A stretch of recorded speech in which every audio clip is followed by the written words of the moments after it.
વિદ્યાર્થી મિત્રો, આજે આપણે તમારી ગુજરાતી ટેક્સ્ટબુકમાં પાઠ 2 શરણાઈના સૂર એ શીખી રહ્યા છીએ. આ શરણાઈના સૂર એ પાઠનો પ્રકાર છે ટૂંકી વાર્તા. શરણાઈના સૂરના લેખક છે શ્રી ચુનીલાલ કાળીદાસ મળિયા. ચુનીલાલ કાળીદાસ મળિયા. આ કાળીદાસ એમના પિતાનું નામ છે. ચુનીલાલ મળિયા લખો લેખકમાં તો પણ વાંધો નથી ત્યાં. હવે ચુનીલાલ મળિયા એમણે ઘણા બધા વાર્તા સંગ્રહો આપેલા, ઘણી બધી વાર્તાઓ આપેલી છે. એમાં એક આખો વાર્તાનો સંગ્રહ છે જેનું નામ જ શરણાઈના સૂર છે. એની આ વાર્તા છે. બરોબર. શરણાઈના સૂર એ એક વાર્તા સંગ્રહ, ઘણી બધી ટૂંકી વાર્તાઓનો ગ્રંથ છે. એમાંની પહેલી વાર્તા એ આ છે શરણાઈના સૂર. હવે જ્યારે કોઈ પણ લેખક જેના ઉપરથી નામ આપે છે પોતાના આખા જ ગ્રંથનું, તો એ વાર્તા એ હકીકતમાં ખૂબ સરસ હોય, એ તો હકીકત જ છે. તો એવી જ રીતની આ એક લાગણી સભર પિતૃ હૃદયની વ્યથા એની વાર્તા અહીંયા વ્યક્ત થયેલી છે. તો આપણે કાયમ કહીએ ને, હમણાં ફાધર્સ ડે ગયો, પણ પિતા માટે એક દિવસ પૂરતો નથી. હું કાયમ કહું છું કે પિતાના કે માતાના કોઈના પણ ઋણને ચૂકવવા માટે એક જન્મ પણ ઓછો પડે. તો એવા જ અહીંયા એક પિતા છે, એનું નામ છે રમઝુ મીર, અને એની દીકરી એનું નામ છે સકીના. હવે સકીના જ્યારે 2 વર્ષની થાય ત્યાં જ એની માતા મૃત્યુ પામી હતી. માતા અને પિતા બંનેનો સ્નેહ રમઝુએ એ સકીનાને આપેલો, અને જાણે પેલો વાંદરાનું બચ્ચું એ વાંદરાની પાછળ લટકાઈને રહેતું હોય, એની જેમ કાયમને માટે જ્યારે પણ રમઝુ શરણાઈ વગાડવા માટે કોઈના પણ ગામમાં લગ્ન પ્રસંગમાં એ શરણાઈ વગાડવાનું કામ કરતો. એટલે કોઈના પણ લગ્ન પ્રસંગમાં એ શરણાઈ વગાડવા માટે જાય ત્યારે સકીના એ એની સાથે જ હોય.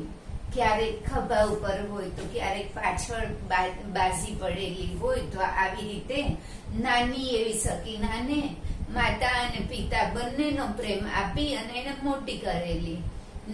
અને એને એના વડીલોએ, એના કુટુંબીઓએ અને ગામ લોકોએ કહ્યું રમઝુને ફરીથી લગ્ન કરવા માટે.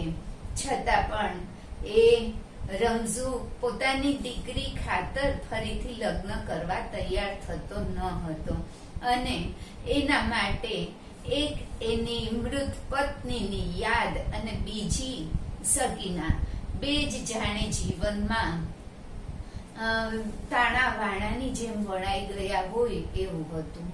આ સકીનાને કાયમને માટે સારામાં સારી વસ્તુઓ જમાડે, પોતે રૂખો સુખો રોટલો ખાઈ લે, પણ પોતાની દીકરીને તો સારામાં સારું ભોજન આપતો.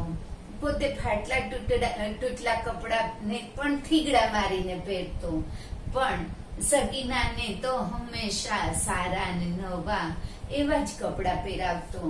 તો આવી રીતે ઉછેરેલી દીકરી, એના લગ્ન થાય અને એક જ અઠવાડિયામાં એ સકીનાના ભેદી મૃત્યુના સમાચાર આવે. કઈ રીતે મૃત્યુ થયું એ જ ખબર ન પડે. તો આનાથી રમઝુ ખૂબ જ વ્યથિત થઈ ગયો હતો, અને એના હૃદયને તીવ્ર આઘાત લાગી ગયો હતો. એ માત્ર જીવવા ખાતર જીવતો. કામ તો શરણાઈ વાદનનું કરતો, પણ આ વાર્તાની અંદર એ શરૂઆત ત્યાંથી જ થાય છે કે એક ગામની દીકરીના લગ્ન છે. દીકરીનું નામ છે ગૌરી અને એના પિતાનું નામ છે ભૂધર મેરાઈ. બરોબર. ભૂધર મેરાઈની દીકરી ગૌરીના લગ્ન છે. એના જ્યાં લગ્ન થયા છે એ દીકરીના સસરા એ છે તળશી વેવાઈ. બરોબર, તળશીભાઈ એનું નામ, એટલે તળશી વેવાઈ છે. સણોસરા ગામમાં એના લગ્ન થયેલા આવી રીતે. અને એ દીકરીના વિદાયનો પ્રસંગ છે. ગૌરીના વિદાયના પ્રસંગથી આ વાર્તાની શરૂઆત થાય છે. અને વેવાઈ જ્યારે જાન લઈને જઈ રહ્યા છે ત્યારે રમઝુ એની શરણાઈ વગાડે છે. તમને ખબર છે ને, શરણાઈ એટલે એક મ્યુઝિકલ ઇન્સ્ટ્રુમેન્ટ જે મોઢેથી આમ ફૂંક મારી મારી અને વગાડે, અને બહુ સરસ એવી શરણાઈ. તો આ રમઝુ વગાડતો ને એને લીધે આખી બજારમાં વાતાવરણ સ્તબ્ધ થઈ જતું. એ જેવા સૂર રેલાવતો એ ભાવમાં બધા ખોવાઈ જતા. તો આવી અહીંયા વાત છે. તો પહેલા તો શરૂઆતમાં તો એક પતિ મિલનોત્સુકાય એટલે પતિના મિલન માટે ઉત્સુક એવી નવવધુના ભાવ એ પોતાની શરણાઈ દ્વારા રજૂ કરે છે અને બધા એકદમ ખુશ થઈ જાય છે. તો સુહાગણો ગીતો પણ એવા ગાય છે. સુહાગણો એટલે સૌભાગ્યવતી સ્ત્રીઓ, એને કહેવાય સુહાગણો. પછી ધીમે ધીમે એ રમઝુ શરણાઈ વગાડતા વગાડતા ભૂલી જાય છે કે એ આ ગૌરીના લગ્નમાં શરણાઈ વગાડવા આવ્યો છે, પણ એના બદલે 20 વર્ષ પહેલા પોતાની વળાવેલી દીકરી સકીના એને યાદ આવી જાય છે અને શરણાઈના સૂરમાં પલટો આવી જાય છે. આખું ગમગીન વાતાવરણ સર્જાઈ જાય છે. એના સૂરમાં વિરહની વ્યથા એ દેખાઈ આવે છે. તો આવી રીતે આ કાવ્યની અંદર આ પાઠમાં શરણાઈ વાદક રમઝુ એ પોતાની શરણાઈ દ્વારા બધાને મંત્રમુગ્ધ કરે છે. અને એ પેલા જાન વળાવી રહ્યા છે ત્યાં વચ્ચે ઉભા રહીને શરણાઈ વગાડે છે. ત્યારે બધા એમ માને છે કે એ દાદ એટલે પૈસા લેવા માટે. આપણે લગ્ન પ્રસંગે જોતા હોઈએ પેલું બેન્ડ વાજા ને એ બધું હોય ત્યારે બધા પૈસા ઉડાડતા હોય, પૈસા આપતા હોય વગાડવા વાળાને. આ તો એવા વખતની વાત છે જ્યારે રૂપિયો ને પાવલી એટલે 25 પૈસા, અત્યારે જે ચલણમાં પણ નથી, એવો દાદમાં એ આપતા. દાદ એટલે ભેટ રૂપે. તો વેવાઈ ભૂધર્મેરાઈ વેવાઈ તળશી વેવાઈ છે એ વારંવાર ક્યારેક રૂપિયો આપે, ક્યારેક પાવલી આપે કે જલ્દી આગળ પહોંચાય અને સણોસરા ગામ પહોંચી શકાય. પણ રમઝુ તો બધું ભૂલી ગયો છે. કોક એને ધક્કો મારી અને આગળ ચાલવાનું કે ત્યારે એ ચાલે છે, વળી પાછો આડો ઉભો રહી જાય, શરણાઈ વગાડતો જ રહે છે. લોકો એને પૈસાનો લોભી માને છે કે આ પૈસાને ખાતર શરણાઈ વગાડે જ રાખે છે, કોઈને આગળ નથી વધવા દેતો. પણ એવું નથી. એના મનનો પ્રદેશ ઉપર પોતાની મૃત દીકરી સકીના છવાઈ ગઈ છે. તો આવી રીતે ગામના પાદર સુધી માંડ પહોંચાય છે. બધાય એને રમઝુની મજાક કરે છે, ક્યારેક ખીજાય, ક્યારેક ઠપકો આપે, ક્યારેક મજાક કરે, પણ રમઝુને એની કોઈ અસર થતી નથી. બધા ગૌરીને પણ એની માતા ને બેનપણીઓને બધા વળાવી અને જતા રહે છે. છતાં પણ અને જાન છે એ સણોસરાને રસ્તે આગળ વધે છે, પણ રમઝુ તો એના એ રસ્તે આગળ ને આગળ જાય છે. પેલા જાનૈયાઓ પણ મજાક કરે છે કે આ તો આપણને છેક સણોસરા સુધી મૂકવા આવી રહ્યો છે અને આપણે કોઈ પણ જાતની હવે જરૂર, ત્યાં શરણાઈ વગાડવા વાળાને બોલાવવાની જરૂર નહીં પડે. એટલે એવી રીતે યુવાનો એની મસ્કરી કરે છે. પણ રમઝુને કાંઈ એની ખબર નથી. રસ્તામાં કબ્રસ્તાન આવે છે કે જે કબ્રસ્તાન એની અંદર એની પત્નીની કબર હતી. તો એ કબ્રસ્તાન આવે છે, ત્યાં રમઝુ પોતાના ગજવામાં પોતાના ખિસ્સામાં હાથ નાખે છે તો દાદમાં મળેલા બધા જ પૈસા એને લઈ લે છે અને બધા પૈસા લઈ અને પેલી દીકરી ગૌરી જેના લગ્નમાં એ શરણાઈ વગાડવા આવેલો હતો એ દીકરીને બધા પૈસા આપી દે છે કે આ તારા કાપડાના પૈસા, કાપડું એટલે એને પહેરવાનું વસ્ત્ર, બ્લાઉઝ ઉપર પહેરે એ, તો એ આ તારા કાપડાના પૈસા એમ કરી અને બધા પૈસા જે શરણાઈ વગાડવાના બદલામાં મળેલા બધા જ પૈસા એ દીકરીને આપી દે છે, જે દીકરી સાસરે જઈ રહી છે. કારણ અત્યારે એના મનોપ્રદેશ ઉપર પોતાની દીકરી સકીના જ છવાઈ ગઈ છે, એટલે એને પૈસા આપી અને એ તો જતો રહે છે કબ્રસ્તાનમાં. અને રાત સુધી, મોડે સુધી એને શરણાઈ વગાડે જ રાખી. કારણ એને ત્યાં પત્નીની કબર ઉપર જઈને ઘણી વખત સુધી શરણાઈ વગાડી. ગામ લોકોએ એ સાંભળી અને એ છેલ્લી વખત એને સાંભળી. કારણ કે ત્યાર પછી રમઝુ મીર એ ત્યાં ને ત્યાં શરણાઈ વગાડતા પોતાની પત્નીની કબર ઉપર જ પોતાની દીકરી અને પત્નીની યાદમાં ત્યાં ને ત્યાં મૃત્યુ પામે છે. તો આવી રીતે આ શરણાઈના સૂર એ વાર્તા ખૂબ સરસ છે અને પિતૃ હૃદયની વેદના આમાં વ્યક્ત થયેલી છે. એક લાગણીશીલ પિતાની વાત છે આમાં. એને સ્થળ અને સમયનું કાંઈ ભાન નથી રહેતું જ્યારે એની દીકરી એના મનોપ્રદેશ ઉપર છવાઈ જાય છે.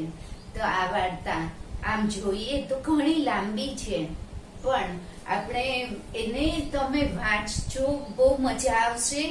અને ઘણા બધા એની અંદર શબ્દો છે કે જે તમારે એના શબ્દ સમૂહ માટે એક શબ્દમાં પૂછાય એવા છે. તમારે આના સ્વાધ્યાયની અંદર આપેલા છે એ બધું જ.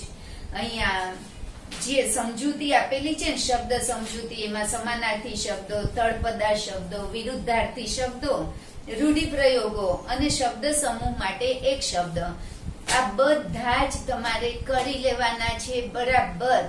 તમારે નોટબુકની અંદર આ પણ લખવાના જ, કારણ કે તો જ તમને આ યાદ રહેશે. બધા જ લખી નાખજો. હવે આ વાત તો મેં કહી દીધી છે, આમ આપણે વિહંગાવલોકન કરતા હોઈએ એની જેમ હું તમને આ પાઠ સમજાવવાનો પ્રયત્ન કરું છું. હવે લગ્ન પૂરા થઈ ગયા છે. મેં તમને કીધું એવી રીતે ભૂદર મેરાઈ એની દીકરી ગૌરીના લગ્ન છે. તો માંડવો વધાવાઈ ગયો. લગ્ન પૂરા થાય એટલે માંડવાની દીકરી છે કન્યા એ વધાવી લે છે. ગોત્રીજ પાસે પગે લાગણું પતી ગયું એટલે જે ગણેશ સ્થાપના કરેલી હોય ત્યાં પણ પગે લાગવાનું કામ પૂરું થઈ ગયું. ઘરને ટોડલે વરઘોડિયાના કંકુના થાપા પડી ગયા. આપણે ત્યાં હજી સુધી રિવાજ છે જ એ કે દીકરી જાય એ પહેલા, દીકરીની વિદાય થાય એના પહેલા એ કંકુવાળા હાથ કરી અને પોતાના ઘરના દિવાલ ઉપર, ટોડલો એટલે દિવાલ, ઘરની દિવાલ ઉપર એના બે હાથ કંકુવાળા કરી અને એની નિશાની મૂકતી જાય છે. અને પતિ પણ એટલે દીકરી અને જમાઈ બેયના કંકુવાળા હાથ છે. એ એક રીતે એમ બતાવે છે કે દીકરી લક્ષ્મી છે, તો એ લક્ષ્મી પોતાની યાદગીરી મૂકી જાય છે. બીજું, આજે તો આપણે વિડીયો કોલિંગ કરી શકીએ છીએ, વાતચીત કરી શકીએ છીએ અને ગમે ત્યારે દીકરી પોતાના પિતાની પાસે જઈ શકે. પણ પહેલાના વખતમાં એવી કોઈ વાહનોની વ્યવસ્થા એટલી બધી નહોતી. વર્ષો સુધી દીકરી નહોતી આવી શકતી પોતાના પિયર. એટલા માટે પોતાની યાદગીરી, ફોટાની પણ વ્યવસ્થા નહોતી, એટલા માટે પોતાની યાદગીરી માતા પિતા યાદ કરે કે આ મારા દીકરીના હાથ છે. એક રીતે આશીર્વાદ છે એ દીકરીના હાથ જે મારે છે. પોતાના પિતાને આશીર્વાદ આપે છે કે આ ઘર હંમેશને માટે સુખી, સમૃદ્ધ, શાંતિમય રહે. એ એને પાડેલા હાથ એ છે. જાનને શીખ દેવાઈ ગઈ ધર્માદાના લાગ લાનારા ચૂકવાઈ ગયા. વેવાઈએ એકબીજાને વાલપૂર્વક ભેટી લીધું. એટલે લગ્ન પછી જે આ બધું થાય છે ધર્માદો એટલે આપવામાં આવતું દાન, અને એ બધું જાનને શીખ દેવાઈ ગઈ. એટલે એને જે કાંઈ આપવાનું હતું એ અપાઈ ગયું. પછી ધ્યાન રાખજો, મારી દીકરીનું ધ્યાન રાખજો ને એવી બધી વાત, એ બધી પણ પતી ગઈ. રમણ દીવડો પેટાવાઈ ગયો. રમણ દીવડો અંડરલાઈન કરો, અને આનો અર્થ શબ્દ સમૂહ માટે એક શબ્દની અંદર પણ આ આપેલું છે.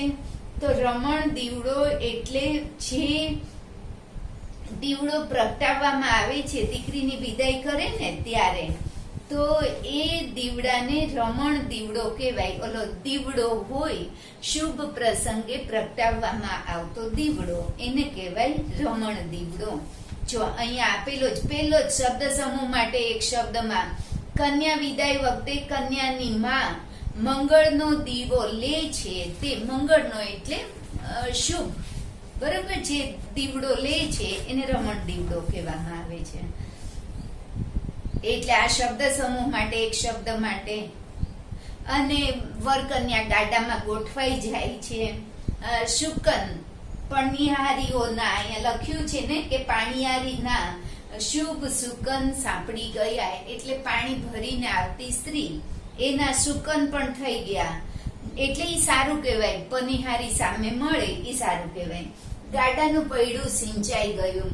અત્યારે કારની અંદર હોય, વિદાય થતી હોય જાણ કે બસમાં થતી હોય, તો ત્યાં પણ નાળિયેર મૂકી અને પછી આમ થોડીક બસ આગળ ચાલે તો પેલું નાળિયેર છે એ વધેરાઈ જાય છે અને એ દીકરીને આપી દેવામાં આવે છે. એનું એક કારણ છે કે એ વખતે દીકરીઓ બહુ નાની ઉંમરે લગ્ન થઈ જતા અને બહુ ગભરું દીકરીઓ હતી, કે જેને કારણે કદાચ એને તરસ લાગી હોય, ભૂખ લાગી હોય, તો એ બોલી ન શકે, કારણ ગાડા માર્ગે જતી જાન, જવા આવવાનું બધું એવું હતું.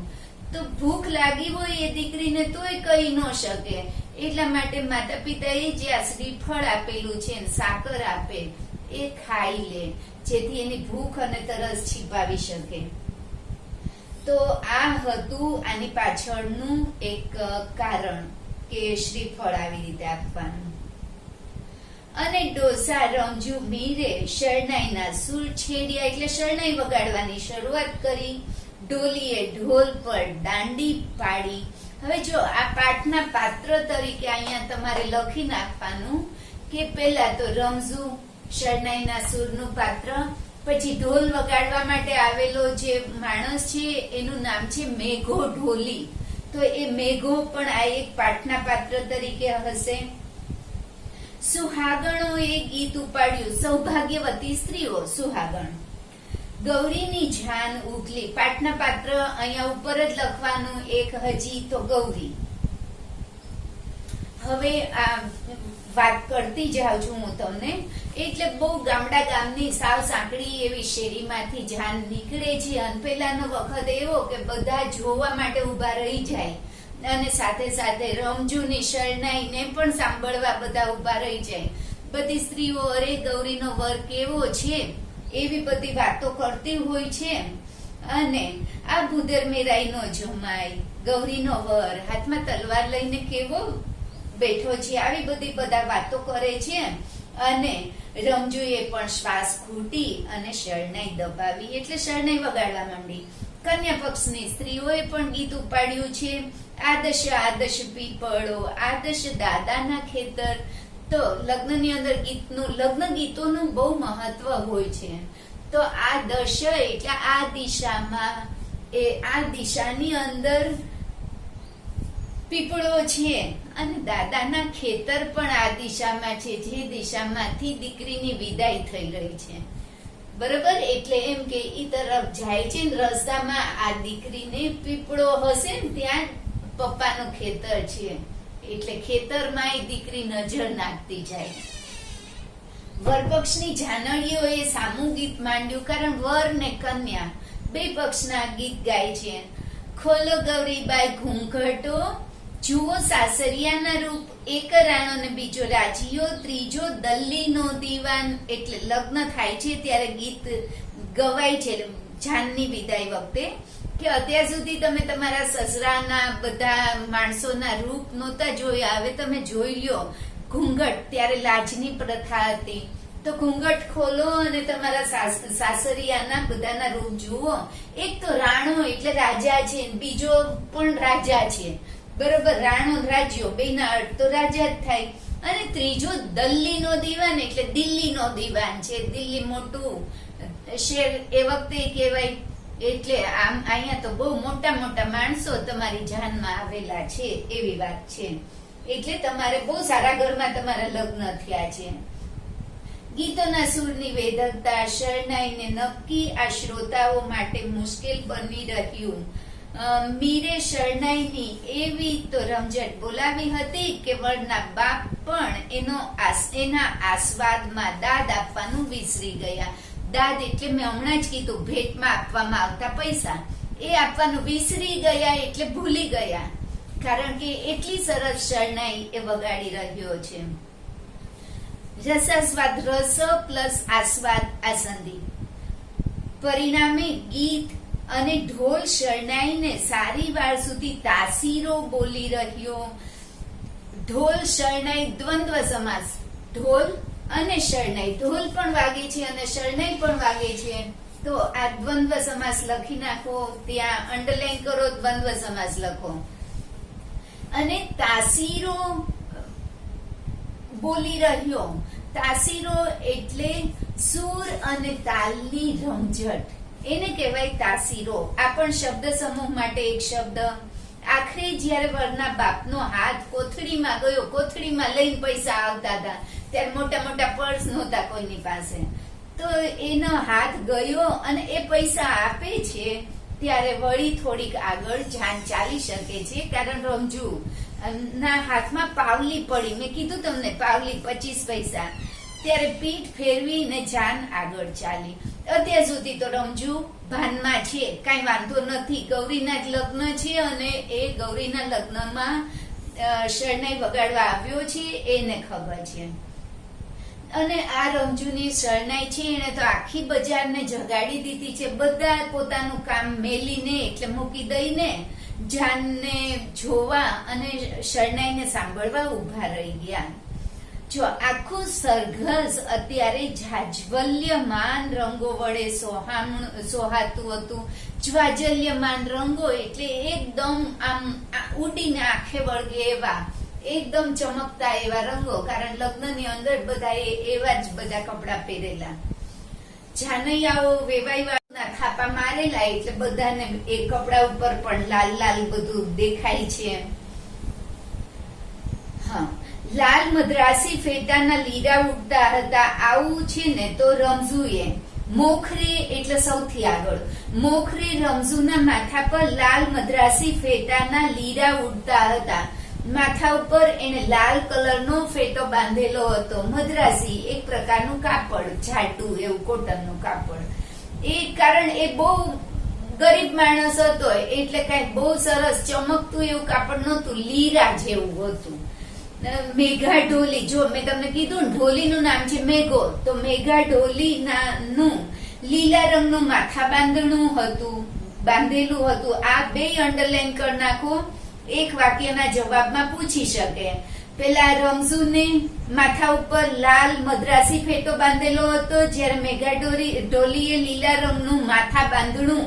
તો માથે બાંધવાનું કપડું, શબ્દ સમૂહ માટે એક શબ્દ, માથે બાંધવાનું કપડું, એને કહેવાય માથા બાંધણું. હા, એટલે આવું બધું હતું. અને કન્યાએ પંચરંગી પટોળું પહેરેલું હતું. વરરાજાએ ઝરિયાન જામો, એટલે જામો એટલે ઘૂંટણ સુધી નું જે વસ્ત્ર, ઉપરનું, બરોબર, ઉપર પહેરવાનું ઘૂંટણ સુધીનું વસ્ત્ર, એને કહેવાય જામો. એવું એને પહેરેલું. આ પણ શબ્દ સમૂહ માટે એક શબ્દમાં આપેલું છે, જોઈ લેજો તમે.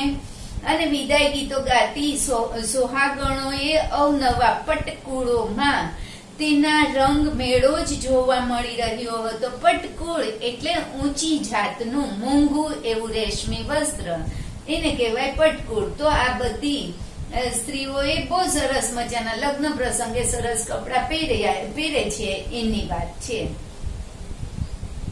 આઠે દિવસે ઉડ લાગતી બજાર રમજૂની શરણાઈથી નવી દુનિયામાં રચી કાઢી હતી. આઠે દિવસ એટલે આખું અઠવાડિયું કાયમને માટે બજાર ઉડ લાગે એટલે ઉજળ લાગતી, નિર્જન જેવી લાગતી. એના બદલે આજે રમજૂની શરણાઈને કારણે અહીંયા માણસો એટલા બધા હતા ને બધું બહુ સરસ લાગતું હતું અને બધાને જાણે કે એનો નશો ચડતો હોય એવું લાગતું હતું. જો અહીંયા આપેલું છે એની જે શરણાઈ છે એના સૂરની મોહિની એવી તો હતી કે સાંભળનાર મને મસ્ત બનાવી મૂકે. એની અસર કાન વાટે સીધી જ હૃદયને ચોટ પહોંચાડે અને એ પરિતોષનો નશો સીધો મગજમાં પહોંચે. પરિતોષ અંડરલાઈન કરો. પરિતોષ એટલે સંતોષ, બરાબર? પરિતોષ સંતોષ.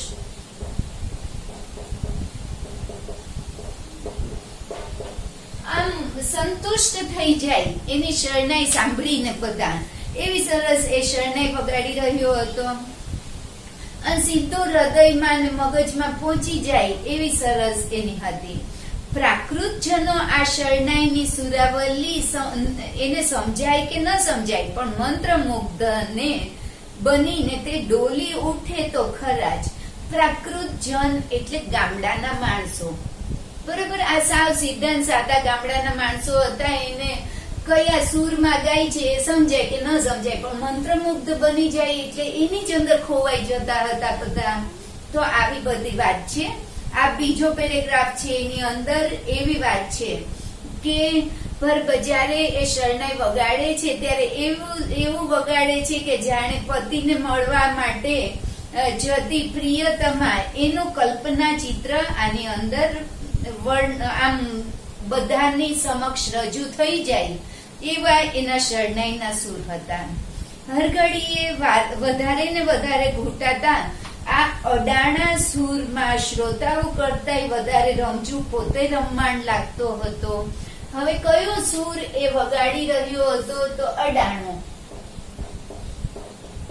આ એક સૂરનું નામ છે, એક રાગ, સંગીતનો એક રાગ જે એ અડાણો. આ પ્રાદેશિક આમ કહીએ ને એવા રાગની વાત છે. તો એ અડાણું એની અંદર રમજુ જાણે કે પોતે ખોવાઈ જતો હતો. શ્રોતાઓ તો ખોવાઈ જતા હતા. આંખ મીચીને ગલો ફૂલાવીને શરણાઈમાં શ્વાસ રેડતો હતો. ગલોફો. આ જે અંદરનો ભાગ છે, આ ગાલની અંદરનો ભાગ, એને કહેવાય ગલોફો. આમ ફૂલાવી અને શરણાઈમાં એને સૂર પૂરવાનો છે. એમાં જ્યારે પવન નાખશે ત્યારે, જ્યારે હવા અંદર ભરાશે ને ત્યારે જ ફૂંક મારે ત્યારે જ શરણાઈ વાગવાની છે. તો આવી રીતે ફૂંક મારે પછી એને સ્થળ કે ભાન, રમજુ એક વાર શરણાઈમાં ફૂંક મારે પછી એને સ્થળ કે સમયનું ભાન ન રહે. માત્ર પરગામથી ગગો પરણાવવા આવેલા તળશી વેવાઈને આ વાતની જાણ ન હતી. ગામ લોકોને તો ખબર જ હતી કે આ રમઝુ છે એ એવા જ પ્રકારનો માણસ છે કે એકવાર શરણાઈ વગાડે ને પછી ભાન ભૂલી જાય. સ્થળ કાળ કાંઈ ખબર નહીં પડે. એટલે બધાને ખબર હતી પણ ગગો પરણાવવા, ગગો એટલે દીકરો, આ તળપદો શબ્દ છે ગગો, એના માટે દીકરો પરણાવવા માટે આવેલા તળસી વેવાઈને એકને નહોતી ખબર. એ તો મીરને દાદના પૈસાનો લાલચુ ગણી અને પાવલું ફેંકીને પછી આગળ વધવાની ઉતાવળ કરતા હતા. પાવલું આપી દે એને માટે કાંઈ આ કિંમત નહોતી, એના સૂરની કિંમત એ નહોતા સમજતા, પણ પૈસા આપી દે છે. એને એમ થાય છે કે આને તો પૈસા જ જોઈએ છે. તળશી વેવાઈ, આ પાઠનું પાત્ર લખી નાખો. તળશી વેવાઈને સૂરજ આથમતા પહેલા પોતાને ગામ સણોસરે પહોંચવું હતું. સણોસરા અંડરલાઈન કરી નાખો. ક્યાંથી જાન આવી હતી? તો સણોસરાથી. એને શરણાઈ વાળાને આદેશ આપી રહ્યા હતા, હાલો મીર, હાલો, ઝટ વહેતા થાવ. જો અહીંયા અંડરલાઈન કરો. આ જે વાક્ય છે એ અને તમે આ વાક્ય કોણ બોલે છે એવું તમને પૂછાય તો આ વાક્ય જે લખેલું છે હાલો મીર હાલો ઝટ વહેતા થાવ, તો એ કોણ બોલે છે? તો તળશી વેવાય. બરોબર, આ લખી નાખો. પણ અડાણાના સૂરમાં જે રમમાણ હતો, ખોવાઈ ગયેલો એવો રમઝુ મીર આ કાંઈ નથી સાંભળતો અને ધીમે ધીમે આગળ વધે છે. અને પેલા વેવાઈને, તળશી વેવાઈને ચિંતા થાય છે કે સણોસરા પહોંચશું ને અંધારું થઈ જશે તો પેલા ગોરાજીની કિશન લાઈટ મંગાવવી પડશે. એટલે ત્યારે લાઈટ નહોતી, એટલે જે પેટ્રોમેક્સ જેવું કંઈક હશે એ મગાવવું પડશે અને એના પૈસા દેવા પડશે. એના કરતા આ મુફલીસ મીરને જ પાવલું વધારે આપી દઈએ. બરોબર, એટલે આજે ગાંડા જેવો લાગે છે એને આપણે આપી દઈએ પાવલું વધારે. બરોબર, ગરીબ પાગલ એવો છે એના માટે મુફલીસ શબ્દ વાપરેલો છે. સૂરને કાને આમ ડાબી જમણે ડોલી રહ્યો હતો રમઝુ મીર, અને દાદમાં ફેંકાતા પૈસા ગણવાની એને ક્યાં નવરાશ હતી. એને કાંઈ નહોતી ખબર કેટલા પૈસા આપે છે એ, કારણ એને તો શરણાઈ વગાડવામાં મગ્ન છે. મેઘા ઢોલીએ ધૂળમાંથી સિક્કા વીણી લીધા અને રમઝુને કહ્યું, હાલો મીર હવે હાવ કરો હાવ. જો આ અંડરલાઈન કરી નાખો ને અહીંયા લખી નાખો મેઘો ઢોલી. બરાબર, કારણ અહીંયા જો બે માંથી કોઈ પણ વાક્ય પૂછી શકે કોણ બોલે છે. પહેલું વાક્ય જે છે એ બોલે છે તળશી વેવાઈ અને આ વાક્ય છે એ મેઘો ઢોલી. મેઘો ઢોલી અંડરલાઈન કરો અને આ લાઈન પણ અંડરલાઈન કરો. પણ આવી સૂચના કાને કોણ ક્યાં એને કાને સંભળાય એમ જ નહોતું. એ તો ખોવાઈ જ ગયો હતો. આખરે ભૂદર મેરાઈએ પોતે જ આગળ આવ્યા અને રમઝુને રીતસરનો હડસેલો મારીને જ સંભળાવ્યું. હડસેલો મારવા, ધક્કો મારીને. હવે હાલની આમ ડગલે દાદ માંગવા ઉભો રહીશ તો કેદી પાદરે પોગાડીશ. પાદર એટલે ગામની જે આમ શરૂઆત થતો હોય એ જગ્યા. બરોબર, ગામને છેડે. તો ગામને છેડે સુધી તો બધા એને મૂકવા આવવાના, ત્યાંથી પછી જાન પોતાને રસ્તે જતી રહેશે. આમને ક્યારે અમને પહોંચાડીશ. તો આ પણ અંડરલાઈન કરો, આ વાક્ય કોણ બોલે છે એના માટે. મેરાઈના હડસેલાની સાથે ઉગ્ર અવાજે ઉશ્કેરાયેલા વેણ કાને પડ્યા ત્યારે મીરને ભાન થયું કે હું અત્યારે ઊભી બજાર બાંધીને ઉભો છું. એટલે બ્લોક કરી દીધી છે આખી બજાર, કારણ કોઈ આગળ જ જઈ શકે એમ નથી. મારે હજી જાનને ઝાપા સુધી પહોંચાડવાની છે. ઝાપો ગામનો દરવાજો હોય એને ગામનો ઝાપો કહેવાય. રમઝુ યંત્રવત આગળ વધ્યો. યંત્રની જેમ વત, તો યંત્રની જેમ એ આગળ વધે છે. ધક્કો માર્યો ને પહોંચી ગયો એની જેમ.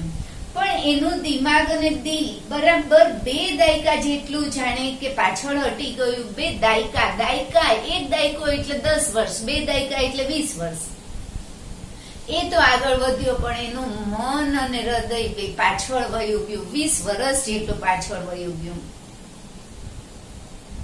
20 વર્ષ પહેલા આવા જ એક નમતા બપોરે રમઝુ મીરે પોતાની જ દીકરી સકીનાને સાસરે વળાવી હતી. હૃદયમાં ઊંડે ખૂંપેલું દર્દ સળવળે ને જેવી વેદનાનો ચિત્કાર નીકળે એવો જ મૂંગો ચિત્કાર આ જૂના સંસ્મરણોના સળવળાટે મીરના હૃદયમાં ઉઠ્યો.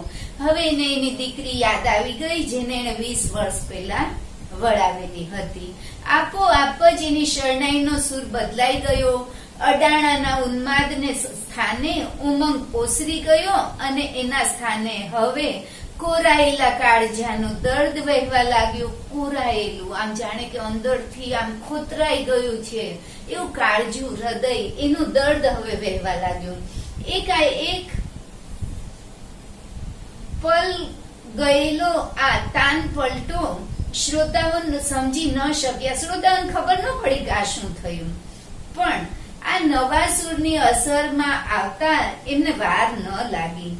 આકાશમાં પૂર્ણેન્દુ પ્રકાશ્યો હોય, પૃથ્વી પર સ્નિગ્ધ તળ કૌમુદી રેલાતી હોય અને એકાએક જાણે કાળી વાદળી આવી ચડતા ચોગમ એટલે ચારે બાજુએ ધિક્કાર ના ઓળા ઉતરી આવે અને આખા વાતાવરણમાં એક ઊંડી ઉદાસી ફેલાઈ જાય એવી જ અસર અત્યારે ઉઘલતી જાનમાં વર્તાઈ રહી હતી.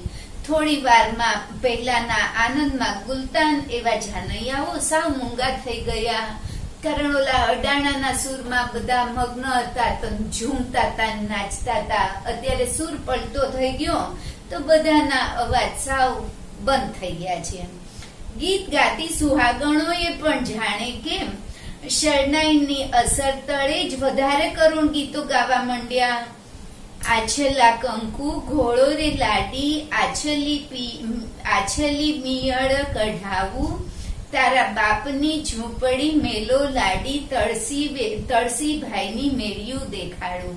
એટલે તારા પપ્પાના તો ઝૂંપડા છે એને હવે છોડી દે, હવે તો તારા સસરા તળસીભાઈ છે એના મેળીઓ એટલે મોટા 2 માળવાળા ઘર છે એ હું તને બતાવું છું. તો આવા બધા ગીત હવે ગાવા માંડે છે.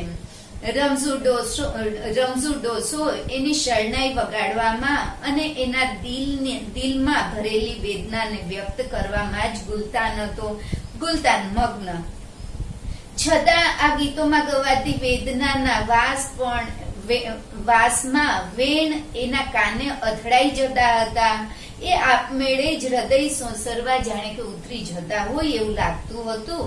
પરિણામે એના સૂરમાં બમણું દર્દ ઘૂંટાતું હતું. બરોબર, આજે આટલું રાખીએ.